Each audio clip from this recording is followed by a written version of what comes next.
السلام عليكم لما أهل بلد السلامتين إيش كشكست لما أهل بلد السلامتين dagaalada cabsi qabiina karnaa gobolka sanaag magaalada banaan dagaalada cabsi qabiina karnaan gobolka sanaag magaalada banaan kaasoo laga baqay inuu ka dhex dhaco dowladda maaqli waqooyi bari warsingeli iyo ciidanka iska soo jeedana kuwa puntland ah oo puntland ba baran iyo sanaag qabsatay baa lalahaa yamaan dagaal baa laga cabsi qabi baa la yidhaa marka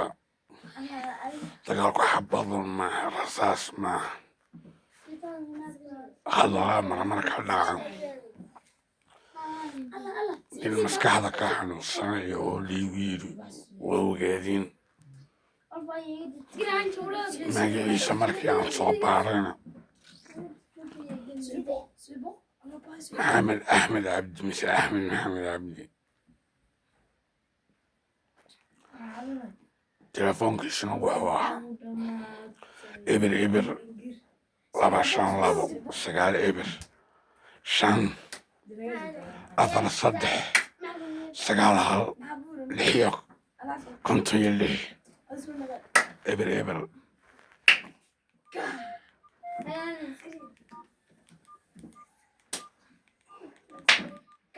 telefoonkiisuna wuxuu ahaa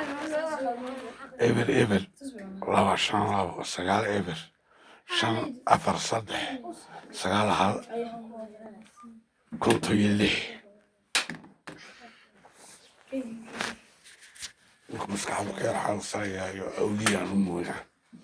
ninkaasaa meel iga yeeray intuu isqaawiyey igu yidhi zaydu kaalay intuu isqaawiyi yidhi naagaan u baahanayn naago ayaan u baahanayn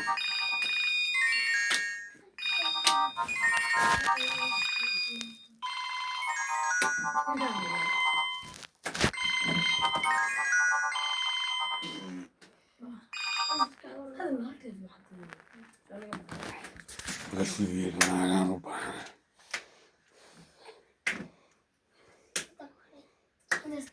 markaas waan naxadin aan waalni ku dhowaan ayaan ninku markaan isku yeelay ma garanay waan marka dagaalku xabad maahay hadalaa ka dhaca dagaalka puntland iyo warsangeli u dhexeeyey ba socdo xabadii kuma dhexina ereyga nixii baa lagu jirin baa nin walaan baa intuu isqaawiyey igu yidhi naagaa u baahan adaydu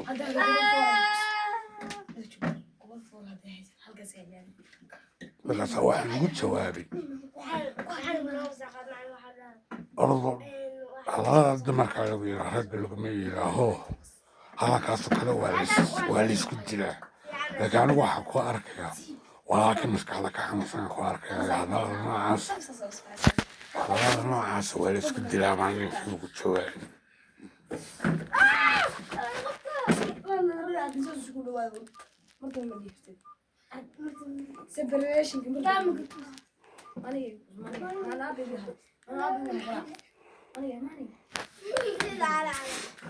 markaa kooxigee baan ahaa labada puntland warsangeli kuwii baan ku jiray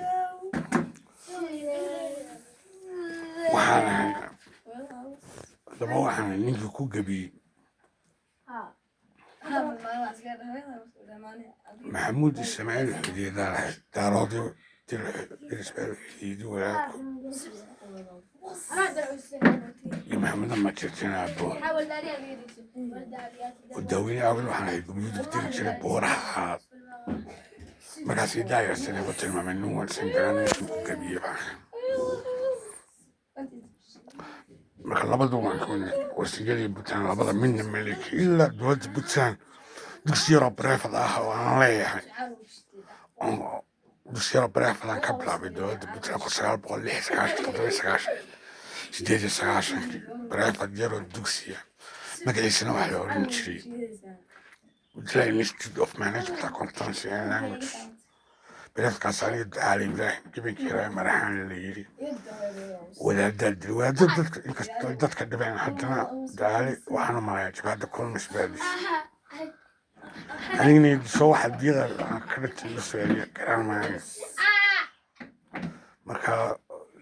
saaka dagaal baa socdo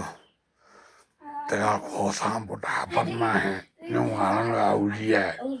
ayaa intuu isalkiisa igala soo baxay igu yiri xidhiidoo naagaan u baahan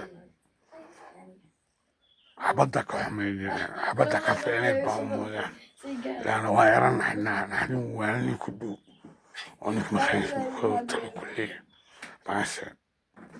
marka dagaalkaa soo socda Puntland iyo wasigada labada keebaan ahay labada midna ma liigi anugu ereyga muslim baa waxaan ku fasiri lahaa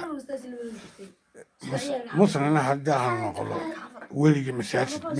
iska galaaman ma sujuudaayo weligii masaajid ma gelino ma sujuudo laakiin ereyga islaam marka af soomaali lagu micnayo waa nabad salaam buu ka yimi ereyga islaam marka af soomaali lagu micnayo islaam mise salaam lagu micnayo af soomaali waa nabad af ingiriisna waa peace inay wax walba iga nabad galaan baan u aqaanaa diinta oo waxaan ahay ninkii hadallada ilaahay u dhaweeyey ku gebiyey walaalihiina gaalaad kuwa alla u jecla reer bani israa'iilaad wax walba ay gaaladu ka mid tahay iyo israa'iil ka mid tahay inay iga nabad galaan oo micnaha muslim islaam waa salaam oo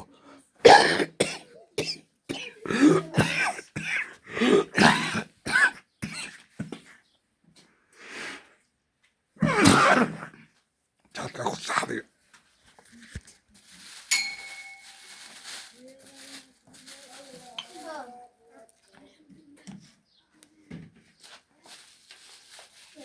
الإسلام الصومال اللي هو النبض سلام بكي كليسنا مخلوقين هو بيت أفاتيش لما الإسلام اللي هو يعني سوى النبض وحوار ساعد كم تاني قالوا كم تاني لكن كم خليك هو جبيه أنا وهنا قال كوالا وجرى بني إسرائيل هذا كيد هذا رؤي إلهي بيجي إلهي وحيري إلهي هيسوحد يا بني إسرائيل بقوا جرى إني يسوحد اسمه وضد يقعوا جرى وكوي عنتر بس عن سماد وصدق شقول عن كوالا قرب يقول كله إلهي الإسلام سجونا ما هو النمط reer bani israa'iil iyo walaalahana gaalaad ninkii ku gabiyey baa ka caadu ma yeelan karayo anugu buntlandna caadooyi maaha warsajilna caado maaha bes ninkii odaynimo u heshiisiin lahaa walaalaha soomaaliyeede u kala baxay waqooyi warsingeliya ninkii odaynimo u dhexgeli lahaa walaalaha heshiisiin lahaa markaasaa ninka weligirada xabadmeehin haddana security gaard ahaan iyo reception security gaard waxaa la yidhaha waardiye ahaan iyo istiqbaalka soo dhoweynta waxaa fadhiisan jiray albaabka mase xafiiska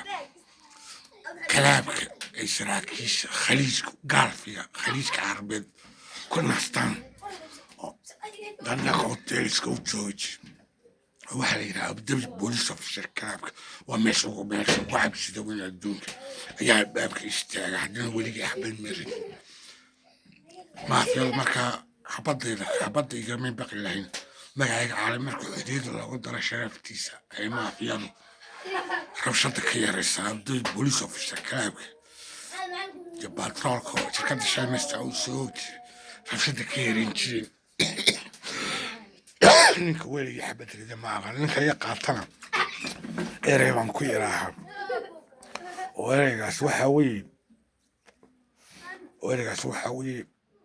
bastooda yidhaha dabanacas baan ka baqaa baan yidhahaa bastooda dabanacas leanna xabaddu markay kugu dhacdo waxay leedahay daxal maskaxda xanta geliya daxal haddii maskaxda la taabsiiyo mise ibta aynu ka qaadano biyo mise biyo ka yimaadiin ayaa xabadda taabataa daxal baa taabtaa ibta ay biyahaynu ka yimaadiin ayuu daxal taabtaa marka xabadda kugu dhacayso markaa suuxnin way ku ibta haddii la taabsiiyo bir walibana sii daxala haddii la taabsiiyo asbeermiyanu ka yimaado haddii bir daxala la taabsiiyo suuxdin way ka weyntaho waxaa la galaa hurdada xabaalaha dhimashada loo yaqaano hurdada xabaalo way weyntee moogta dacal maskaxda xanta xino kusuuxinaysa gelisa leedaho waa laga xanaaqaa oo haddii xabadda kugu dhacdo dowladaha la isku laayo iyo xaafado ayaa xaafad isku laayo dowlad isku laayo haddii kugu dhacdo waa laga xanaaqaa xabadda marka ninka xabaddii qaatan waxaan ku ilahaa bistoolada ay warsigalowga isticmaalaan magaceed loonisha dhamanahaas ayaan ka baqaabanaa ninkii kugu dhufin lahaa wuxuu oranaya xabadda waa laga xanaaqaayo ha ku dhufin dhinacaas baa ka baqa haddaa tiraa inankana weeleedaho ereyga gees waa beeni moogta fulay baarana geesku xanuunkan buu ka gaashaaman yahay geesku waa beenaale xanuunka ka gaashaaman laakiin ereyga geesa fariid baa loo isticmaalaaye nin xabadda dhimasho nin baqi waayey looma isticmaalo ninka baqi waayey gees maaha kaas laakiin ninka baqi waaye ku yidhaaha wana adkaysanaya waa beenaale wuxunbu xanuunka ka sitaa wuu ka gaashaaman yahay xanuunka marka fulay baa runa oo gees waa beeni moogta